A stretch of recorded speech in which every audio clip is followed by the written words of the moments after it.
On today's video, more Outlaws of Thunder Junction set spoilers. Talking about the newest cards for the latest set coming to Magic the Gathering in Arena on the 16th, playable, which will be a lot of fun. And I've heard rumors of an early access event being held on the 10th. So stay tuned for more, and let's take a look at some fresh spoilers. It's a new lap record! Of course, if you want to help out and support the channel, you can do so with a like, comment, and subscribe. I can't imagine that you're not subscribed to the channel by now. But with that being said, in the first video, which you can find linked below, I believe, in the March 26th set spoilers, you can go through the first batch. This is part 2. All right, so jumping right in here, we have our first card, the Grinning Robber, an uncommon for 4. When it enters the battlefield, if a creature died this turn, create a 2/2 blue and black zombie rogue creature token, which is, you know, pretty decent, I suppose, specifically in limited. And it has plot for 3. And if you're unfamiliar with that mechanic, it's something that we covered in the first video. It is similar to Foretell, in which you will pay the plot cost. It will go into exile from your hand. However, your opponent gets to see it. It's revealed information, and then you can cast that card for free at sorcery speed, which is pretty cool. It's going to allow you to accumulate a lot of value that you can spend on maybe one turn, which has its specific advantages as well as disadvantages, because you know your opponent's going to get to see that card and plan around it, right? So, with that being said, our first card of today, pretty decent. 2 bodies for 1 card, great in limited, and it is going to utilize that new mechanic as well. Wander Between Worlds for 5 mana at sorcery. Each player may shuffle their hand and graveyard into their library. Oh, yes! Suck it, Jace. Every player who does so will draw 7 cards and then exile Wander Between Worlds. That's phenomenal. Plot for 6. Pretty expensive, but sometimes you don't want to cast this right away. Cast it later and get it out of your hand so they don't have access to it, you know, with a duress or something like this, right? So that's great. And Jace has been running amok for a while now, so this is really nice to see. Can help mitigate that headache. Arid Archway, a land desert, entering the battlefield tapped. And when it enters the battlefield, we can return a land you control to its owner's hand. Interesting. That could be a damage-based land, which we've seen included in the set. It could maybe be a life gain land as well. We have Scryland, we have Surveil lands. Any ETB land is cool. Also, we have in other older formats, module lands, right? Shatter Skull Smashing, for example. You can play it as a land early game, utilize that, and then once you ramp out and curve out, you know, maybe you bounce that utility land, even with the legendary lands that we currently have in standard, you know, play it as a land, utilize it so you don't miss your curve, and then once you're good to go, throw it back in hand, channel it, get that utility from it as well, which is quite nice. So that's pretty good. I like this. At knife point for 3 as an enchantment, and as long as you, as long as it's your turn, Outlaws you control will have first strike. Outlaws will be the creature type: assassin, mercenaries, pirates, rogues, warlocks, right? So, you know, that's the thing. Maybe there's an outlaw deck. Specifically, there will be in limited, I have no doubt. Whether there is one that is constructed worthy is unlikely, but, you know, we'll try, of course, with a new set just for fun. And whenever you commit a crime, this is the targeting or interaction with your opponent in any form, which is really good. Create a 1/1 mercenary, and it can tap to give another creature +1/+0 until the end of turn. That's sorcery, and only once each turn. Okay. The Congregation Griff for 3 is a 1/4 with flying and lifelink. When it attacks while saddled, it gets +X/+X until the end of turn, where X is the number of mounts you control. Saddle for 3.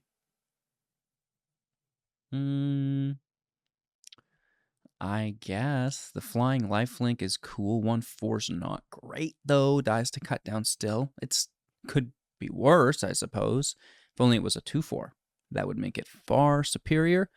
The 1/4 is not terrible though. Like it can dodge you know, a lot of 3-based removal as well, right? So it's better than not, but still the 5 total is risky biscuits, but you know, maybe you push it up somewhere, right? And it is an uncommon as well, which is pretty good. You know, it's definitely not terrible. The Spinwood Armadillo for 6, a 7/7 with reach. Ward 3, pay 2, discard it, search your library for a land card or a desert card. Reveal it, put it into your hand, shuffle, gain 3 life. So, you know, this is going to be great if you're going to be bringing this back from the grave, right? You know, you discard it with the ability, gain some life, grab a land, and then, you know, however you're going to be replaying this from your grave later. Unscrupulous Contractor, 3 mana, 3/2. And when it enters the battlefield, you may sacrifice a creature. When you do, target player draws 2 cards, and you lose 2 life. Plot for 3. Pretty decent. As a 3/2, right? You know, sacrificing a creature that probably has a death trigger on it or results in a death trigger that we're capitalizing off of. And then furthermore, just drawing cards is great, right? So that's actually not terrible. Plot for 3 as well. Makes it, you know, have that additional layer to it. Tomb Trawler, 2 mana, 0/4, pay 2, put target card from your graveyard on the bottom of your library, which is pretty decent. I guess if you could get this to, you know, to 1 or 0, you know, that's going to be good mill mitigation as well. Not really as good of a card, I don't think, as the other, but it's there. Archangel of Ties for 4 mana as an angel, which is pretty cool, right? We like our angel decks. And as long as it's untapped, creatures can't attack you or planeswalkers you control unless their controller pays 1 for each of those creatures. Interesting.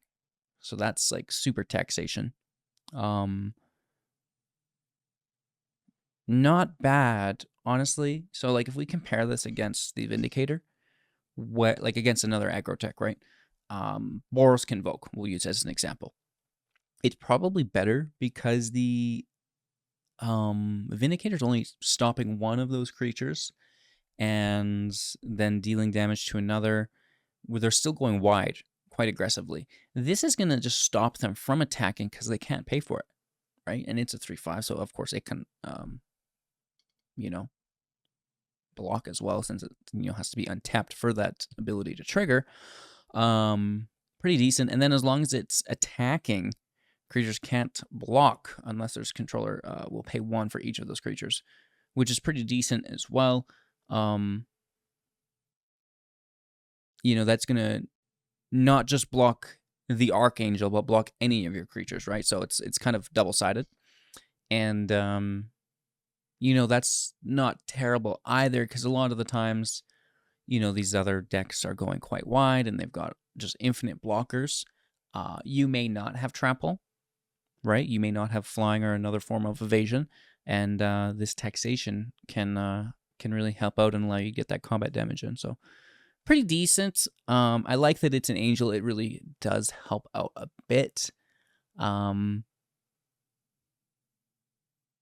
I don't necessarily think the angel decks struggle against the other aggro decks, though. There's a lot of life gain there, and you know, they typically are quite strong as well, and they have flying. So cool card though.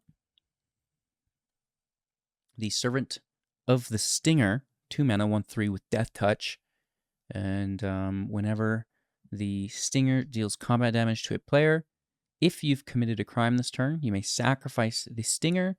If you do, search your library for a card, put it into your hand, and then shuffle. Huh. I like that it has Death Touch. So it's what I would refer to as quasi-removal, right? You know, it comes into play and it will basically stop your opponent from attacking with anything that they value that doesn't have a form of protection. And, now it has a really nice death trigger as well, allowing you to grab something from your library, which is like really, really good, I think. So this is a nice card, I think. Aven Interpreter Interrupter, LOL. 3 mana, 2/2 with flash and flying, and when the Interrupter enters the battlefield, exile target spell, it becomes plotted. Okay, so that is quite interesting, and spells your opponents cast from graveyards or exile will cost 2 more to cast. So you're stopping the spell, and then they can recast it for 2 unless they remove the Interrupter, right? At which point, then they're free casting again, which is pretty decent. So flying is nice. Flash is great. Being able to interact with your opponent on the stack is really good, right? Yes, they can recast it, but you're also now taxing not only that spell that you've grabbed with it, but everything else as well that they're casting from the grave, from exile, which, is pretty common. So, definitely not bad. Moving on to Roxanne. Starfall Savant. 5 mana as a 4/3, a cat druid, and when the Starfall Savant enters the battlefield or attacks, create a tapped colorless artifact token named Meteorite. And when Meteorite enters the battlefield, it deals 2 damage to any target. All right. And of course, it can tap to add 1 mana of any color as well. Whenever a tapped artifact, whenever you tap an artifact token for mana, add 1 mana of any type that artifact token produced, which is pretty good. Honestly, do not mind. A little expensive, and 3 toughness is maybe not great, but A, it's an ETB, and B, it's also whenever it attacks, which is good. And then the Meteorite tokens are definitely worth it as far as I'm concerned. That's really nice. So, cool beans. Marchesa, Dealer of Death, for 3 mana as a 3/4. Whenever you commit a crime, you may pay 1. If you do, look at the top 2 cards of your library, and you'll put one of them into your hand and the other into your graveyard, which is fantastic. It's not even exiling it. It's like putting it into your graveyard, and now, maybe that's something that you want to happen as well. I don't mind this. A 3/4 for 3 is also very good base stats. Dodging Virtue of Persistence, for example. Dodging Cutdown. It's good. It's good. Moving on. The Longhorn Sharpshooter for 3 mana with reach, and whenever this becomes plotted, it's going to deal 2 damage to any target. Plot for 4, though. Ugh, that's kind of expensive. I like that it has an effect when it becomes plotted. That's pretty cool. I do not mind. For 2 mana, the Lively Dirge Sorcery with Spree. For +1, search your library for a card, put it into your graveyard, then shuffle. Weird. +2, return 2 creature cards with total mana value 4 or less from your graveyard to the battlefield. That's not that good.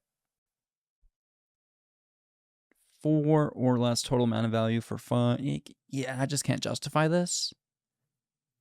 I mean, it's cool, but it's not getting me.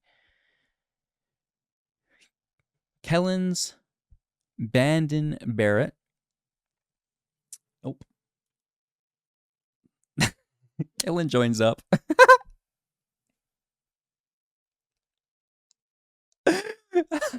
Well, sometimes these names, right? It's like, well, I guess. I'll try my best. Hey-oh! Legendary enchantment, Bant Colors. When Kellen joins up, enters the battlefield, you may exile a non-land card with mana 3 or less from your hand. If you do, it becomes plotted. That 3 or less restriction is good, I guess, to balance it. And whenever a legendary creature enters the battlefield under your control, put a +1/+1 counter on each creature you control, which is nice, but I just don't think it's going to be good enough.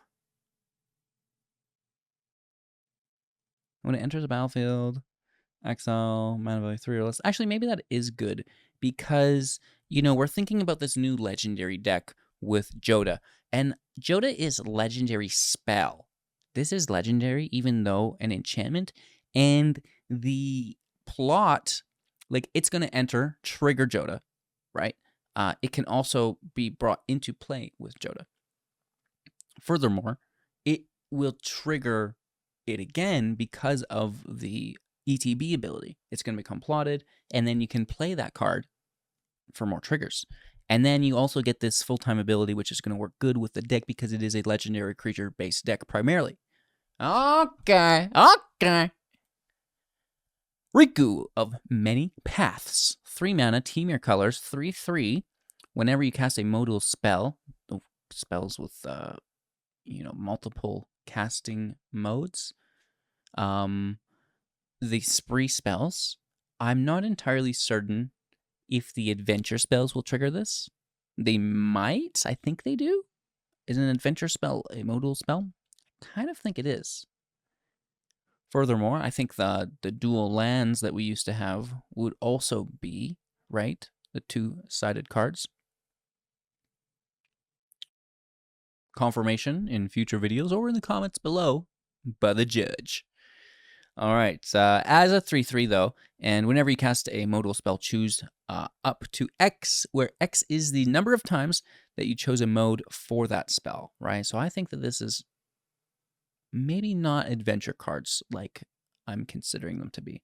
And it's just the spree cards. We also have something like the Frillback, right? I think that could be considered one potentially. More clarification coming soon. Exile top card of your library until the end of your next turn. You may play it. Put a +1/+1 counter on Riku, or create a 1/1 blue bird creature token with flying. I like that. That's pretty cool. So, this is going to be something interesting that we'll be playing with and discovering more about. The Stubborn Burrow Fiend for 2 mana as a 2/2.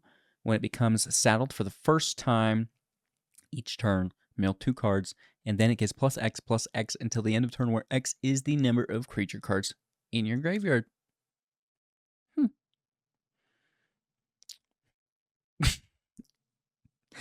Outcaster Greenblade for 3 is a 1/2. When it enters the battlefield, search your library for a basic land card or desert, reveal it, put it into your hand, and shuffle. And it gets +1/+1 for each desert you control. Interesting. Not great, but pretty cool. And I'm going to be honest, I absolutely love the art. Oh, man. Look at that. Ruse Tarl Roving Rancher for 4 mana as a 4/3. Oxen you control have double strike. And when it enters the battlefield or attacks, exile the top card of your library. If it's a land card, create a 2/2 Ox creature token. Otherwise, you may cast it until the end of your next turn, which is quite good. Not the end of this turn, giving you an extra turn is quite nice. So, decent Dougie. Thunder Lasso for 3 mana. An artifact equipment. When it enters the battlefield, attach it to a creature we control. It gets +1/+1. And whenever the equipped creature attacks, tap target creature defending player controls. That's not bad at all. That's pretty good. No blocks for you. How annoying is Glissa, for example? This can just... No Death Touch Defender. The Alo Alchemist, a 2 mana 3/2 with trample. And when it becomes plotted, target creature gets +3/+2 and gains trample until the end of turn. Whoa! And plot is only 2. And it's a plant and a mercenary. All right. Bonnie Pal Clear Cutter, 6 mana, 6/5 with reach. When it enters the battlefield, create Bow, a legendary blue ox creature token with this with this creature's power and toughness are each equal to the number of lands you control. And whenever you attack, draw a card. Then you may put a land card from your hand or the graveyard into the battlefield, which is great. Drawing, ramping, it's a 6/5 with reach. Great defender. And then you get also the second creature, and its power and toughness are equal to the number of lands you control, which is great, considering you're ramping out. A little expensive. You know, I want to compare it against that legendary snake that could grab Indestructible. I forget the name of it right now, but I think it was like a 6 mana Simic legendary. Is this as good? Maybe not, but it has that draw. It has the ramp, and that is not bad, right? So that's pretty interesting. What was the Kaldheim snake called? Can't think of it. The Visage Bandit.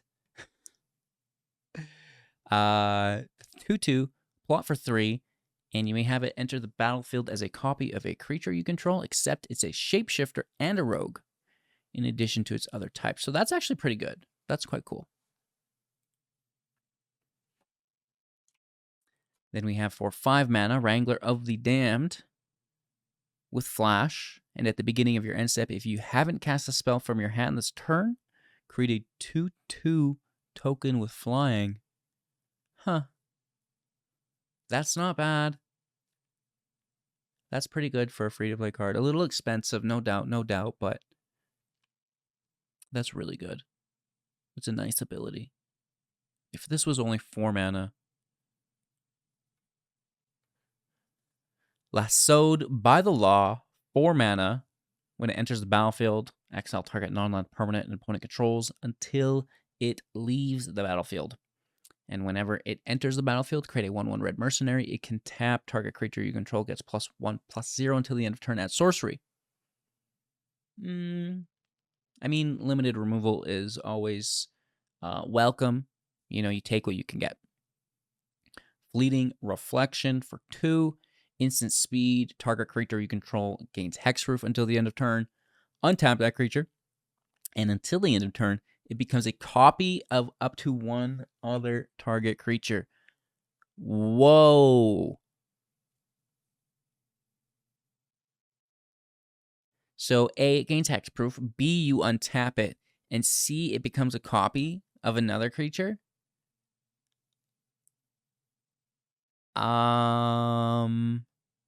Okay. That is a thing, I suppose. Caught in the Crossfire for 2 mana at instant speed with Spree +1, dealing 2 damage to each outlaw creature. That's not good. And then +1, dealing 2 damage to each non-outlaw creature. Okay. So 3 mana. It is good if you are running an outlaw deck, then you can deal 2 damage to non-outlaws. Maybe that's the angle here. Free Strider Lookout for 3 as a 3/3 with reach. Whenever you commit a crime, look at the top 5 cards of your library, and you may put a land card from among them into the battlefield tapped. Whoa! That's a thing. And put the rest on the bottom of your library in a random order. This ability triggers only once each turn. Very good. Your turn as well as your opponent's turn. And if you're playing Commander, it's, well, everybody's turn, which is pretty cool. Not bad. Lone Shark for 4 as a 3/4. Entering the battlefield, if you've cast 2 or more spells this turn, you'll draw a card. Oh. Plot for 4.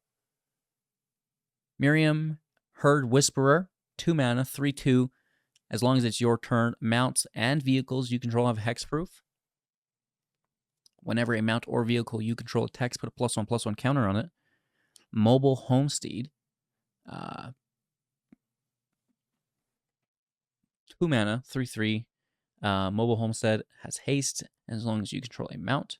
And when it attacks, look at the top card of your library. If it's a land card, you may put it into the battlefield tapped. Crew 2. You know, the top card of your library is pretty limited, but still good. And having haste is pretty decent as well.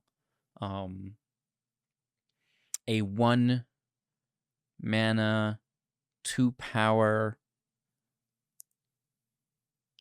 mount creature. Do we have one of those?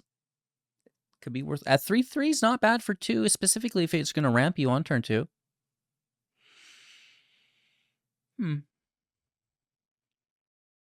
Hard Bristle Bandit for 2 as a 1/1. Plant Rogue. That plant creature type is becoming quite relevant. Whenever you commit a crime, untap the bandit once each turn. Hey, that's not bad. Bristly Bill Spine Sower. 2 mana, 2/2, with landfall. Another plant, and whenever a land enters the battlefield under your control, put a +1/+1 counter on target creature.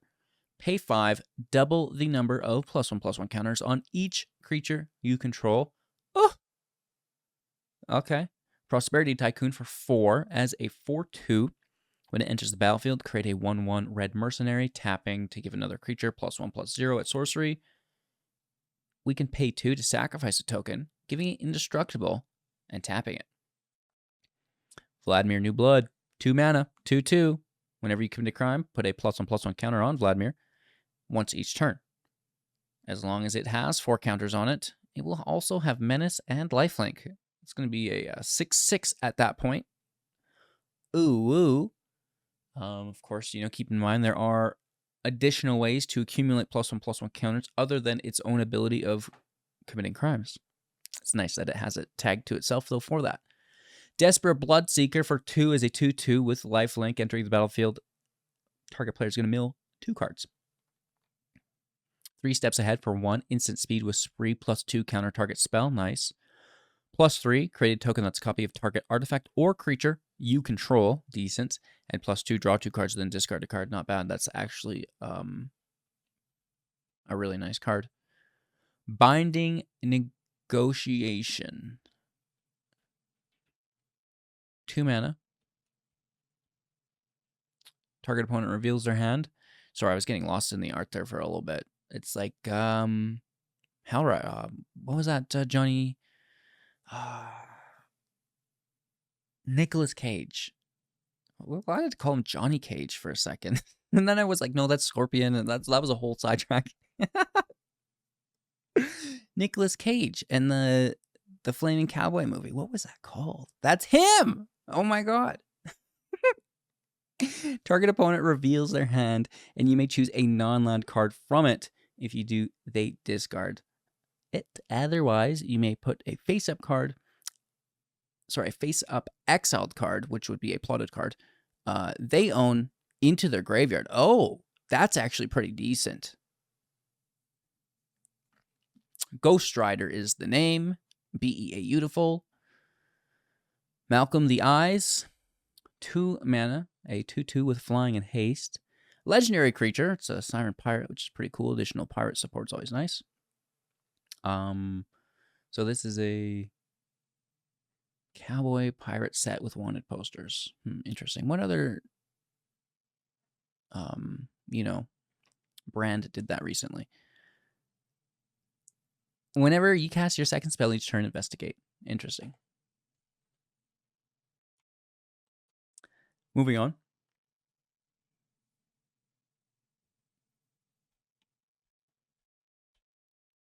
We have the Seraphic Steed, a 2/2 with first strike and lifelink. And when it attacks while saddled, create a 3/3 white angel, and it has saddle for 4. The angel has flying. So this on 2 for 4, or well, 4 whatever on 3. And then you also make a 3/3 with flying. That's pretty good. The lifelink is great as well as the first strike. First thing, you know, there's like the Stomper, right? That's pretty straightforward. Shifting Grift for 2 sorcery with spree +2. Exchange control of 2 target creatures +1. Exchange 2 target artifacts +1. Exchange 2 target enchantments. That's actually a lot of fun. Then we will have the Nomad Posum for 3 mana as a 3/3. Whenever it attacks while saddled, it gains +1/+2 until the end of turn. And then you may return any number of creatures that saddled it to, this turn to their owner's hands. Sucks. They'd have to be pretty good ETBs or something like.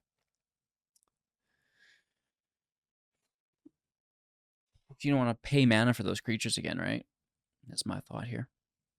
The Resilient Roadrunner for 2 is a 2/2 with haste and protection from coyotes. That has got to be some form of copyright infringement. Just kidding. First, well, you know, LOL. Pay 3, Resilient Roadrunner can't be blocked this turn except by creatures with haste. Hey, thanks for the follow. Appreciate that.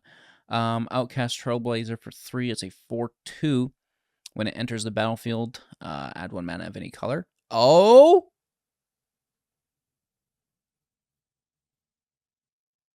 Whenever another creature with power 4 or greater enters the battlefield under your control, draw a card. Whoa! It is another, though, so it's not going to trigger off itself, but it's non-legendary, so you can play multiples. Plot for 3. I like that. The Hell Spur Brute for 5 mana. This is a 5/4 with affinity for Outlaws. Okay. With trample. Decent. Smuggler's Surprise. 1 mana. Instant speed. Spree +2 mill 4. You may put up to 2 creature cards and or land cards from among the milled cards into your hand. Decent. +5. That's expensive. And you may put 2 creature cards from your hand into the battlefield. Oh, okay. I'll allow it. And then +1 creatures you control with power 4 or greater gain hexproof and indestructible until the end of turn. Ew. I actually enjoy this. Interesting. Yeah. Shoot the sheriff. I shot the sheriff. Did not shoot the deputy. Absolutely. They love just like memeing out, right? Destroy target non-outlaw creature. Fine. Terror of the Peaks, a beautiful reprint for 5. Flying. Spells your opponents cast that target terror will cost 3 life to cast, which is great. It's kind of like a ward. In a sense, and whenever another creature enters the battlefield under your control, terror will deal damage equal to that creature's power to any target, which is a lot of fun. That's going to bring us to the end of March 27th, part 2. We will get on with March 28th in our next video. Allow you to digest it and allow myself to take a little bit of a break because, you know, this was painful enough. Imagine another half hour. Some cool cards here, though, right? Some nice reprints, as well as some pleasant surprises, that are popping up here and there for us as well. And a few of this is non-legendary as well, right? So some really powerful cards that we're seeing in this set. I'm super excited for it. Like I said, you can play it in Arena on the 16th, and then I think we will also have an early access event on the 10th if you want to stop by and check out some new decks. Thanks for watching. Have an absolute magical day. I'll see you soon in the next.